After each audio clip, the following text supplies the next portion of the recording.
Pittsburgh is right now. I can help you now. Okay, well, I was calling to see if you had any crabs available, any live blue crabs. I'll check if we get the live blue crabs in this morning. Huh? Yes. Yes, we have some. Okay, great. I'm on my way. Thank you. Thank you, man. All right, bye-bye. Well, I was hoping to speak to Curtis because Curtis has been there for years, and he told me that I could come in and talk to him about getting some live crabs, so I'm kind of excited about that. But I'm glad he's there. They say he's busy, but I'm sure he'll take some time to help me out. All right, so we're on our way.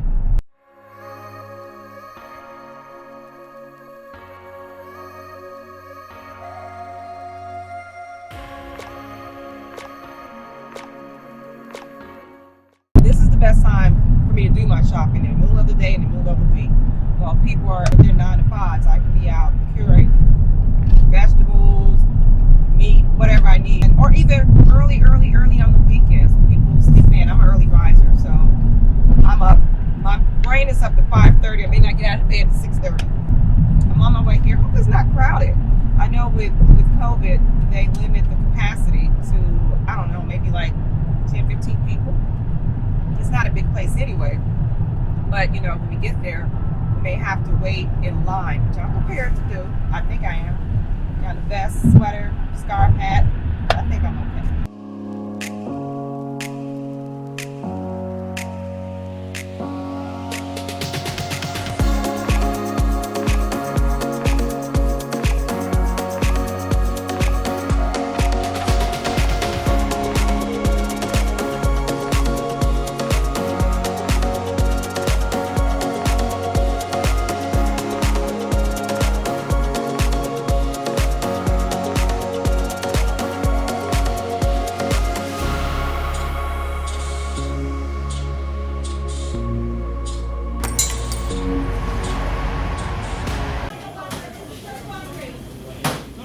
Get like 2 pounds of colossal shrimp. Yes, I did.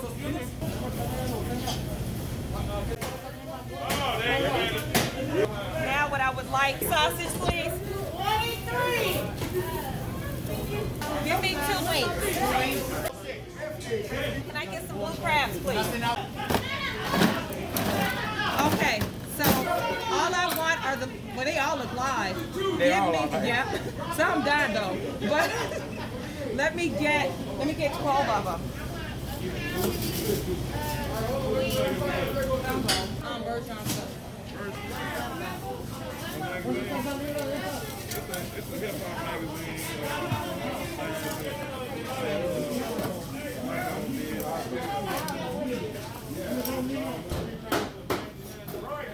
And I want one of these right here, sweetheart.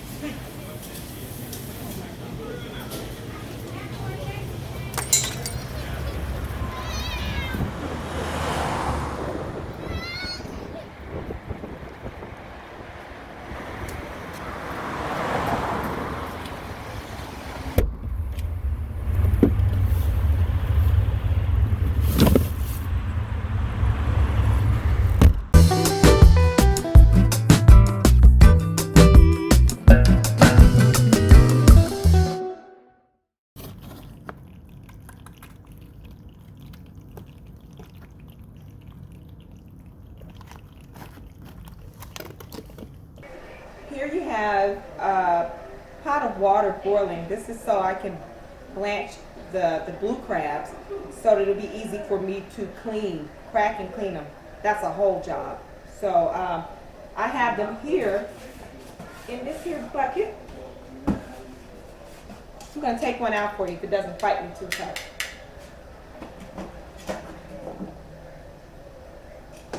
That's 1, 2. They're not fighting too much because they were left outside in the cold overnight, and when I brought them in the house, they were dead still until they got warm again, and they just woke back up. So it's not a pretty sight, but that's what you get when you get live crabs. Okay? So I'm just gonna let them cook until they get red. When they're red, they're ready. I don't think I want these little arms. And that's another thing about blue crabs. They are fighters. And they clench and pinch onto each other before they even come out. And if you don't cook them right away, they'll snip each other's arms all off. And you'll have a bucket full of arms like that. They didn't fall off. They were snipped off or ripped off. But look, they grow back. So that's what they do. You see them turning red? I'm not cooking them all the way, but they are dead. No offense to anyone. I hope I'm not offending anyone. But crabs are not my friends. They're my food.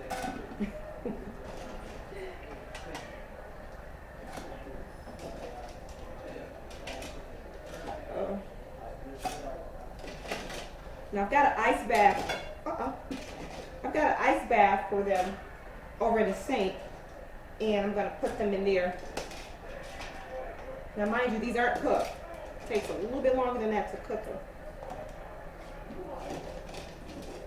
Lord, I wish I had been counting. I got 12 of these, but this whole back and forth in this pot, like it is never ending. I believe there's one more. Let me see. No, those are the arms. Oh. Okay, that may be the last one.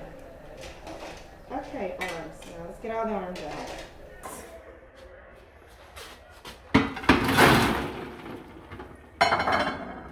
Okay, this is going to pull them down. I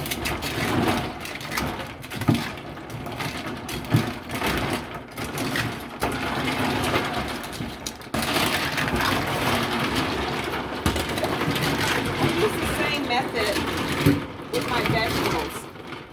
I use the same method with my vegetables. Like if I'm doing asparagus or in any greens, I think other than leafy greens like your collard, your spinach, your turnip, mustard, anything but those, or your kale. And you can do it with kale. Actually, you can do it with all of them, but especially kale. Kale is so hardy. It's really tough. But my other veggies, I do the same process. I boil them just for a little. It's called blanching. And then I get a little ice bath, and then I saute them later. But this is not about that. We're talking about the crabs. But I felt like mentioning it because I know it'll come up again later. We're doing the same thing to them. So this just stops the cooking process.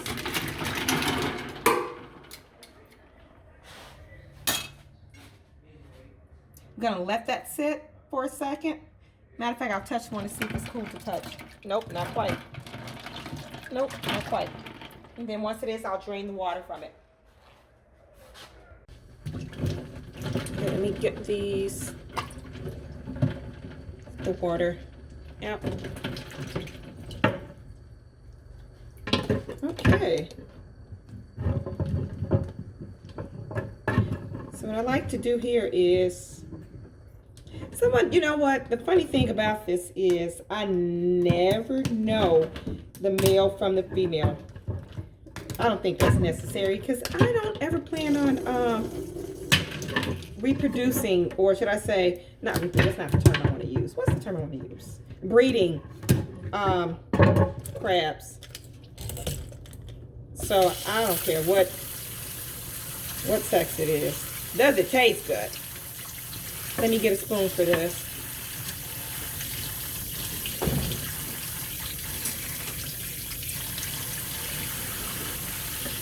See all that sticky stuff? I get that out. This part here is the mouth. You know what else is good for cleaning these shears? So let me get my, hold on, I'm going to grab my shears real quick. Kitchen shears. Okay, I want to cut off his mouth, which I've done already with my fingers. But after doing it so many times, now mind you, I've got 12 crabs, right? 12 crabs. So that means I'm cutting them in half. That means we're going to have to do this 24 times. And yes, this is tiresome. Let me see. I want you to see. That's the mouth area. See if we can get in there and see the mouth. These are the longs. They should not be in there. Do not include those with your gumbo. want all the yellowness. You don't want that.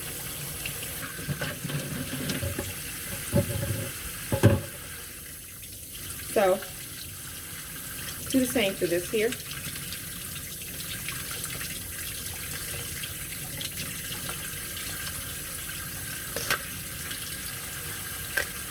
Yeah, I don't want any of that.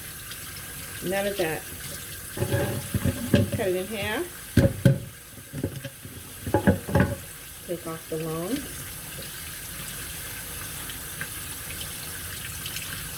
Take out all the guts. You're going to hear something funny. While doing this, you're touching nerves and tendons and stuff, and it makes the the legs move, and it's so like they're reaching back at you, but they're not. Okay. And let's do this one. See? You don't want any of that. Clean it under the water so that way you can see it when it leaves.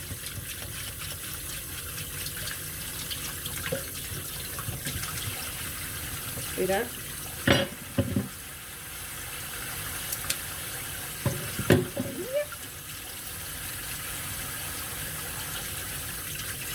Take the longs out or off.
I've been heating this Dutch oven because we're going to use this to make the roux. It holds a lot of heat. So whenever you're doing a roux, you don't want to use something too thin because it'll burn. And that's not what you do to make a roux. You darken it. You don't burn it. You're cooking it. Here I've got 2 cups, which is like a half quart of oil. Because I'm making a really big pot. I think it's a 20-quart pot I'm making. 20-quart pot of gumbo. So I'm gonna let this heat up a bit. And let me share something with you. Okay, you know how I've heard the joke, and it's funny because my sister would do it, that some people would test to see if oil is hot enough by flicking water in it, and if it is hot. Well, my trick is, I don't know if you can see those little lines and whatnot in there, like the movement of the oil.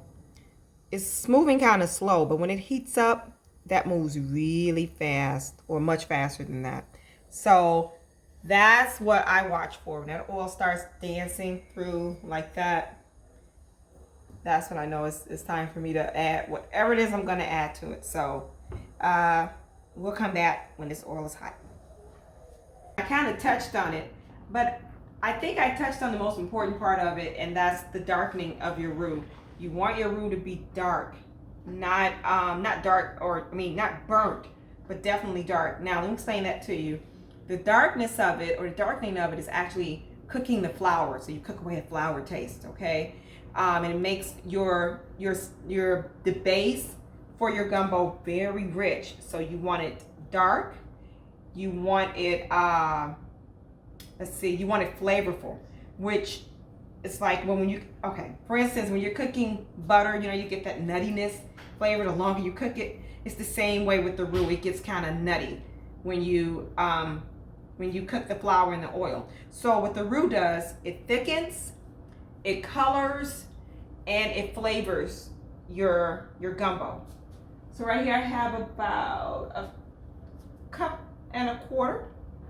I should have turned my eye on first, but whatever. Some people say the skillet should be hot first or whatever, or not, but I don't think that really matters. And then over here I have 2 cups of flour. Now we're not gonna need all of it, but I just put 2 cups there. We're gonna go with that, okay? Okay, so it's been a while. The grease is heating. Now I do have a thermometer that I can put in there and test it, but we're looking for like maybe, I'll say 365, something like that. I want you to see how deep this is though, but the oil is dancing now because it's hot. So now, excuse me, we've got 2 cups of regular flour there.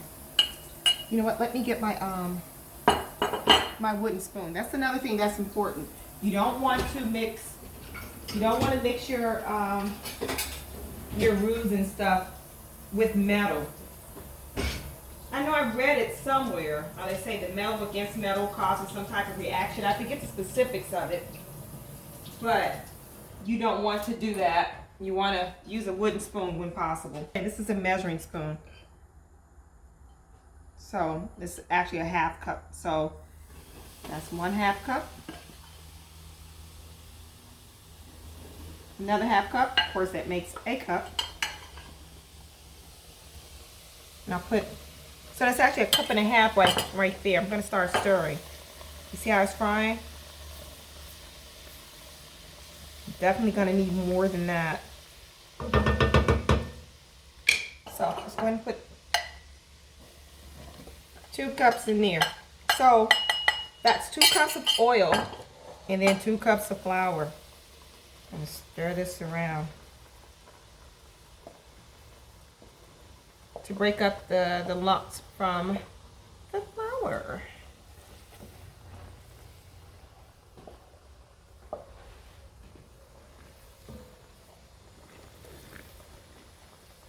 Let me show you.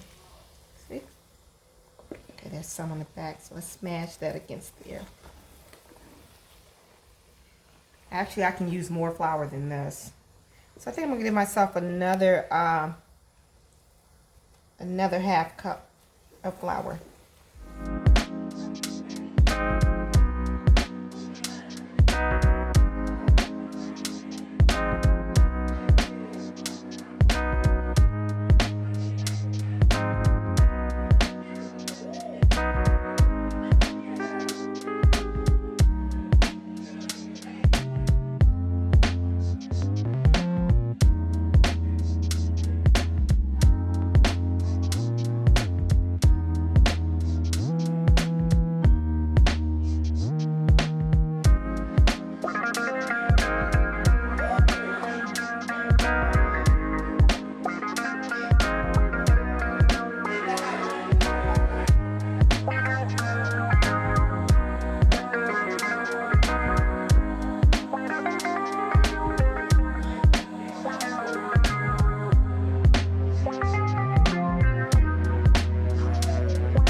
About at least a half an hour has passed, and this is no longer just flour and oil.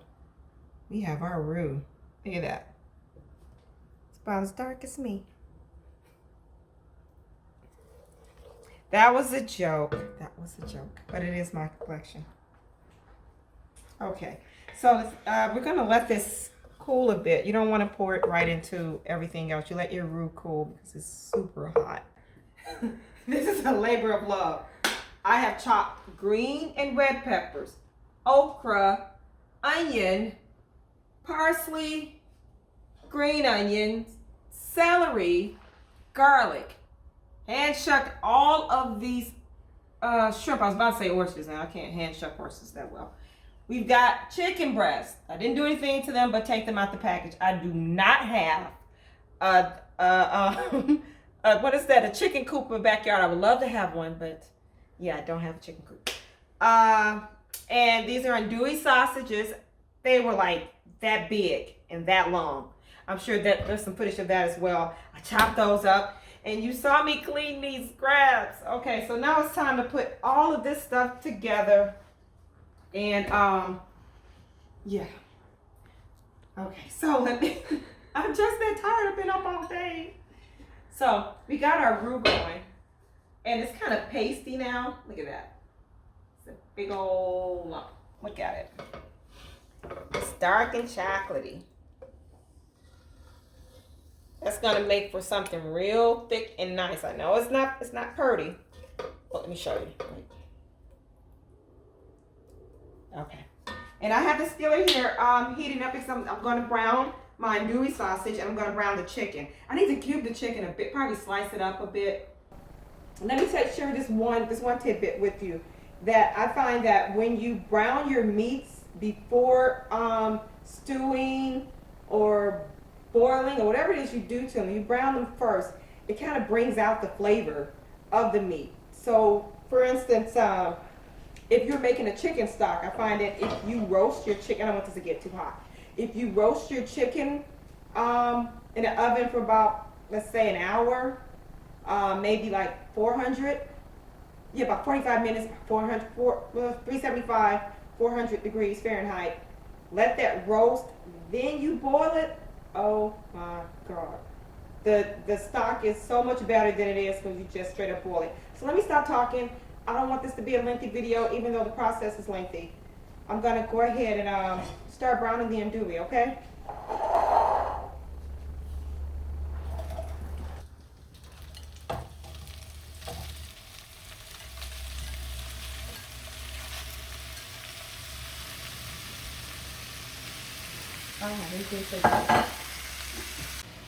Nothing goes to waste with gumbo. Nothing, absolutely nothing. So when this is done, I wanted to get it a little brown, and I know it's not going to happen because I overcrowded the pan. But what this does, this actually renders a juice from the meat, like the fats dissolve and they turn liquidy, and there's a lot of flavor in it. But what the browning of the meat does, it seals in the flavor. So we're still going to get delicious food. No big deal. It won't be brown, but it'll still be tasty. I'm going to turn this off. So that's done what I needed to do. It's so pretty.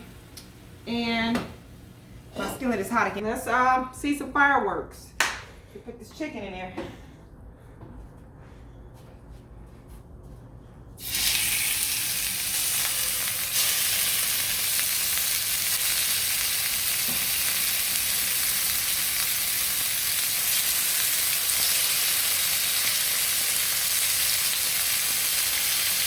The blackness you see is black salt.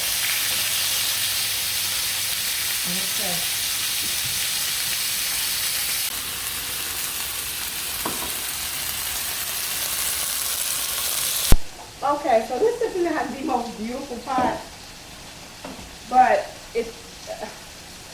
this is my stock pot and my gumbo pot. I'm making a lot of gumbo, and according to the math that I did, I'm going to need a lot of water, well, a lot of liquid. Now the liquids are beef stock and chicken stock. I know, that's a whole lot. But before I do that, I need to saute my veggies just a bit to break them down.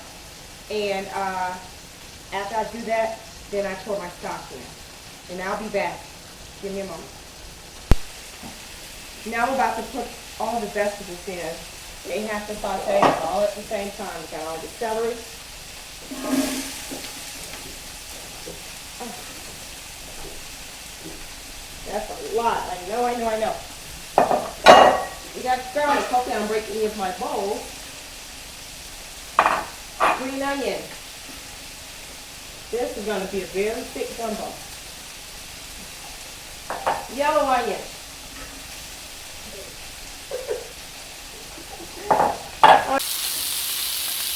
Look at that. Now that's what they call the Holy Trinity. Bell pepper, onion, and celery. Got some oil in there. I'll put some more because it's quite a bit.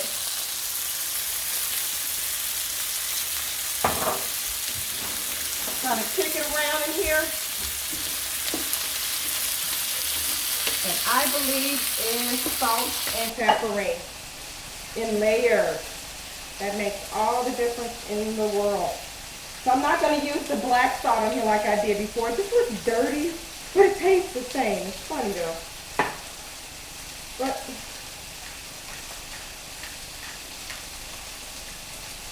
so this is a 20 quart too, and it's going to be for a lot of servings. I don't know about a lot of people, but definitely a lot of servings.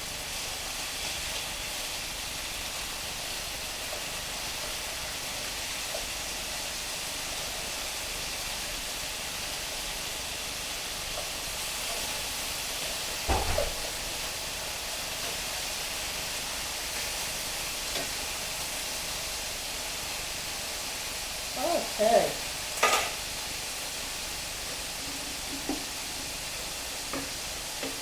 So what I want to do, I want to sweat the vegetables. I don't want to brown them. Considering it's a really deep pot.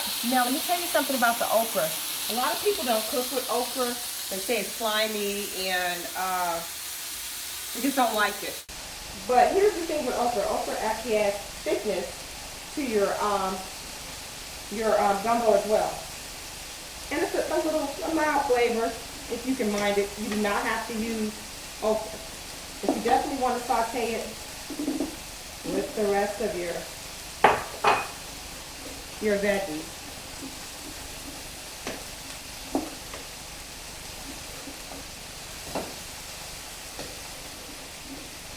We're going to let that sit for a bit because there's no amount of stirring. Everything is much softer. You can see through your celery and your onion.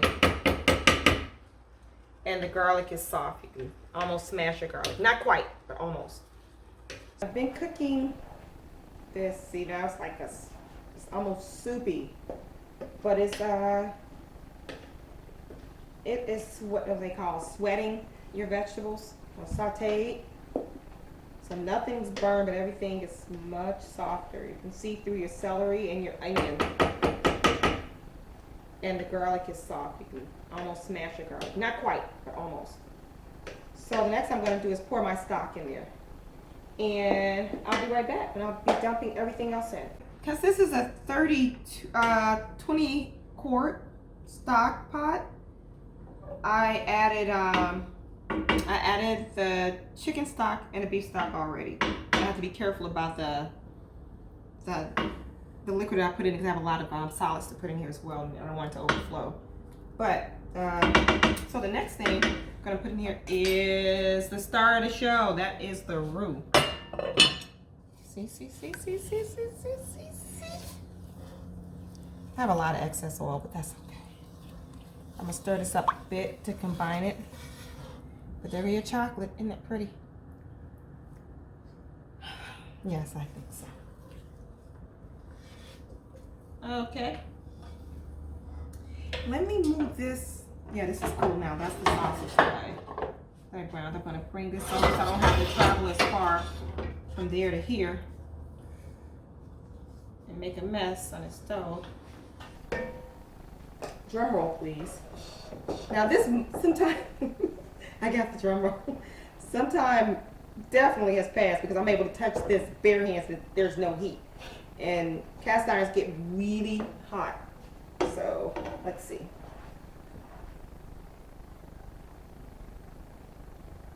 Yeah, buddy. Look at it. The pot is still on. I'm gonna use this spoon. Spoon that was stirring the roux. That's gonna take a while for it to all come together because after all it is oil and water. But once this cooks, it's gonna take on the flavor of the roux once it all heats up. Okay.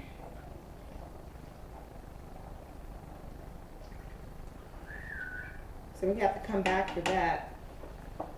So we're gonna let this cook a bit.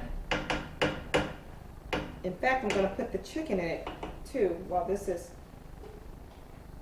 doing this. No, wait, because there's really no rush. But let this heat up and do its boiling thing, and then we'll add the chicken and the sausage, and then we'll do the other herbs that we have over here. I think they're off camera, but we have quite a bit. I'll talk to you about that. But look, let's put the bay leaf in real quick while this is going. It's never too soon to put a bay leaf in. So I'm going to do 4 in this. Remember to pull them out, otherwise people think you left your door open and a whirly twirl came in and fell into your pot and you weren't aware of it. All right.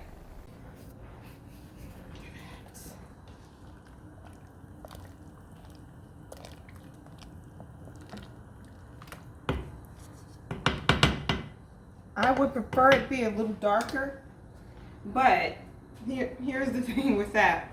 I made a very large pot. Now it's well seasoned, but I could have it could have stood a little more roux. The roux was the right color. Just that I could have done like maybe another cup more, and then it would have really made this much darker. So now I've got some heat coming from it. Okay. Look at that. It's all herbs and beautiful stuff. It's just herbs. So I'm gonna do now, I'm getting ready to put my chicken and my sausage in. I'm gonna go ahead and put my parsley in too. Yes, that's a lot. But it's a big pot. And parsley isn't just for garnish. It also adds flavor to your dish. So got that in there. Now, mind you, I do have shrimp and crab to put in here, but that goes in last. So I'm gonna let this cook down with the chicken in it. And I'll let the chicken cook down to where it's kind of stringy, so it's gonna cook for a bit.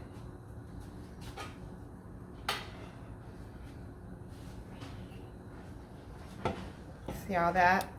Yeah, buddy. See, the level is raising. This is a lot, and I definitely need it to cook down. Spoon of dried shrimp. Now, okay, so let me be fair. Let me be straight up with you. It's kind of hard to give a recipe for a 20-quart pot of gumbo. You know, I could easily say I put a tablespoon of this and a dash of that when I've got a big old crazy pot of something. So sometimes, you know, I have to taste my way through it, but this gives you an idea of the flavors that I'm going for. You want a lot of veggies. You want the chicken. You want the sausage. You want all the herbs and spices. This is some Old Bay. Okay. Stir that in. Now, salt and pepper, especially salt, is a tricky thing. I try and save it for the end when I really want to salt my food. Save it for the very end because you cannot take away salt. Like I said before, I heard someone say, if you add sugar, it kind of take away the salty taste. No, just don't do too much salt. Just salt as you go and try and save it for the end. And that's about a teaspoon for that big old pot of crawfish oil. Well, it's an oil for boiling crabs and crawfish. It's very spicy.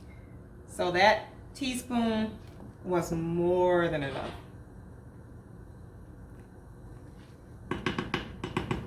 gonna let this boil a bit with the chicken in it. Then we'll come behind it with the sausage. The sausage is already, you know, cooked. So that's fine. That can sit there for a minute without this. We're gonna let the chicken do its thing and cook, and then get a little more tender where we can kind of pull it apart. And then we start to add beyond the crabs, then the shrimp. Now the shrimp last because they take, you know, the least time to cook. And I hate tough shrimp. I don't know about you, but I do not like my shrimp tough. So we're saving that for last. But as of now, we've got all the herbs and spices in it, and we're just waiting for the sausage, then the crabs, then the shrimp. All right, we'll be back. So I'm adding the sausage after the chicken cooked for a bit. The sauce is getting thicker. Now, mind you, we have chicken stock and beef stock, and now we're gonna have the stock from the sausage. Okay, so it's gonna be a whole other element of flavor. And I recommend you taste this as you go, and you'll see all the changes that the gumbo goes through, the different layers that it takes on, or that go to the gumbo. Because at first, if you taste the stock and just the veggies, that's one flavor. Then you let that cook for a little bit, the flavor changes a bit. Then when you add your chicken, the flavor changes. Then you add your other herbs, the flavor changes. Now I'm adding the sausage. I'm prepared for it to taste a totally different way, and I'm excited about it. So let's see. Please excuse my napkin, because I wanted that to rest there. If you're looking at that part, I don't know. This is my tablespoon. I never double dip. I don't know about anybody else, but that's not something that I do.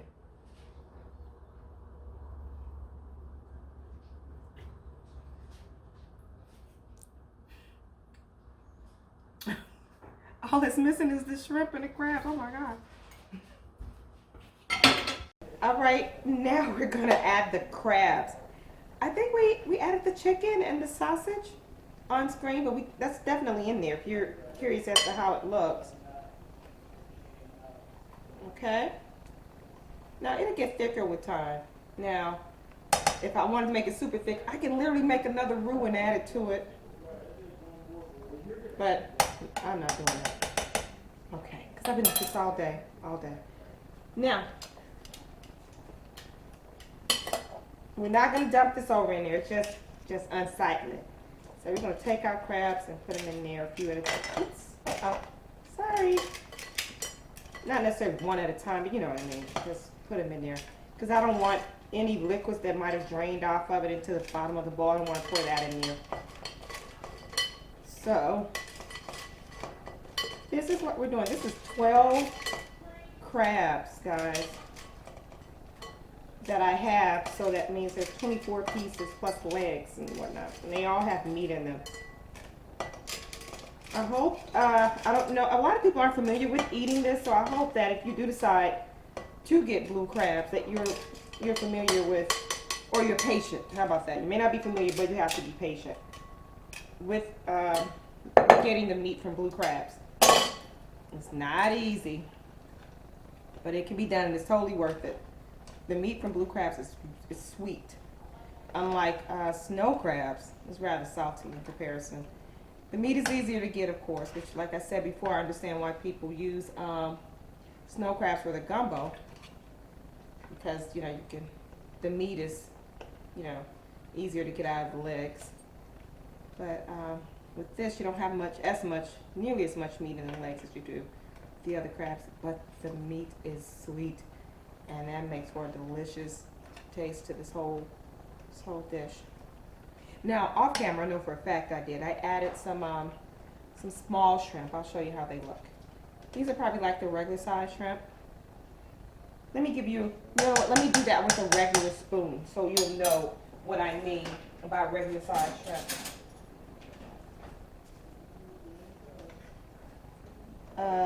Okay, that's the regular spoon. So it's not big. In the fridge, I have colossal shrimp that I'm gonna add. Now I do that because I would like for every spoonful or every ladleful to have meat in it. So it'll be chicken, sausage, crab, and shrimp. All right, we're gonna put a top over this because we're gonna let the crabs cook a little bit more. Mind you, I cooked them too, like I parboiled them, and then I put them in an ice bath. So we don't have that much longer to cook, but they have to cook longer than the shrimp. All right, be right back. Here is a crab that is cooked. You see the meat in it? It's not translucent like it was before. This is actually, that's where the meat is. So if you do decide to do these blue crabs, just like I showed you when I was cleaning them, you remove all of the yellow and orange stuff. Sometimes it's even pink. That you take out, leave the translucent whitish color substance behind. That's the meat, that's the flesh of it. And cut off the front parts, the little tentacles, what they eat with. So weird. Okay, let me not give you too much information. You may change your mind about eating it all together. Now I'm about to add the colossal shrimp. Where did they go? Here they are. These are the bad fellas that I cleaned.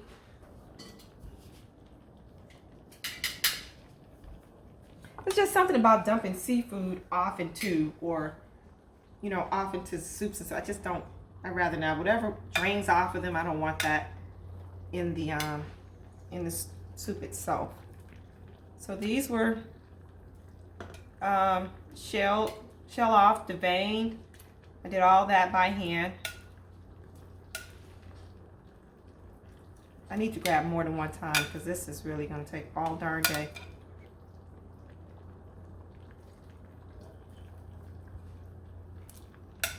Okay, I'm trying to get in there. There is so much in here. These shrimp are sitting up on the top.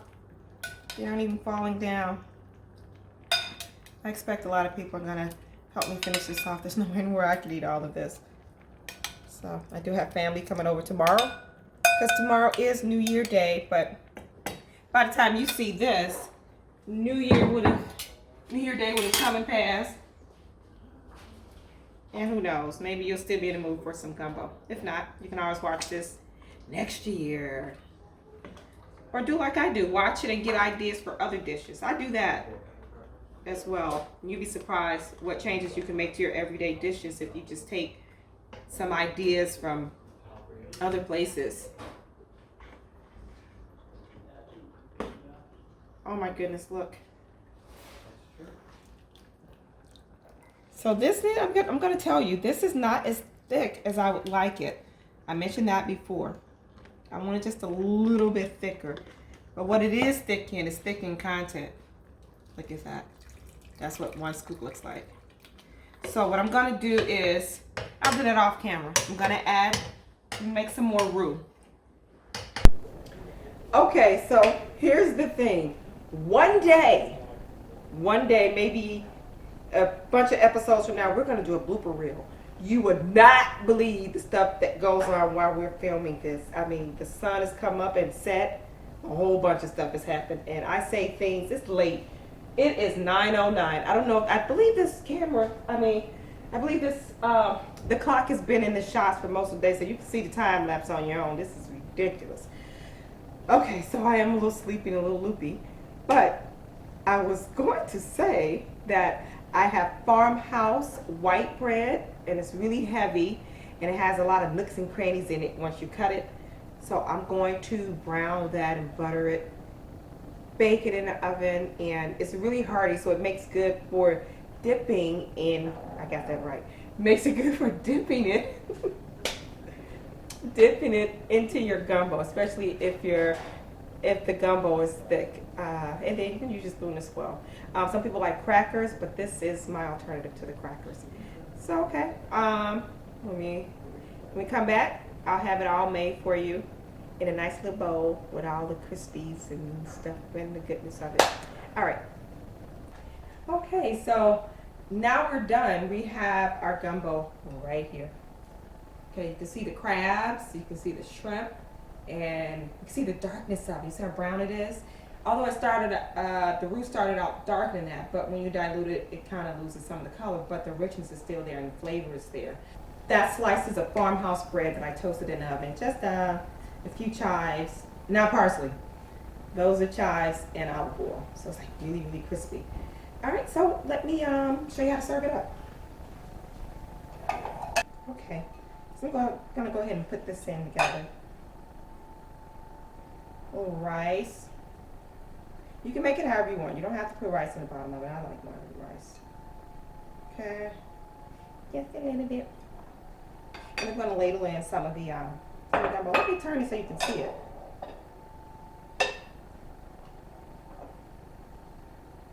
Oh. Get some shrimp. I don't know if you can see it. You can see all the chicken bits. That's the white meat. It breaks up and it adds to the thickness of the gumbo. We got like one little crab. I think I got a crab body in there as well. If you don't know what the crab body looks like once it's cooked, it looks pretty much the same. Just has brown sauce in it, okay? From the gumbo. Leave that like there. A couple of chives on top. And your bread. So that's your finished product. It doesn't have to look like that. If you want a big massive bowl of this, go right ahead. I won't talk about you. I wouldn't even know. If you want to serve and do a nice presentation, this is one way. And always, not just for presentation, but typically the gumbo is really hot and you don't want to hold it like that. And you have the saucer for handling. I want to say this, if you watched it all the way to the end, I totally appreciate it because I know this can be a lot of footage, and oftentimes when you're watching videos like this, it's in passing or you just happen to click on it. But if you watched our video, you saw everything that I had to do, all the chopping, all the cleaning, the stirring, and it takes time. So these couple of minutes you watched does not compare to the hours I actually put into this. So yeah, thank you for watching. I want you to subscribe so you can see my next video that comes out. Like, share, ask me questions, make suggestions, any type of critiques I accept, whether they be negative, positive, encouraging, any comments, should I say. I accept them all. Thank you for watching, and I'll see you next time.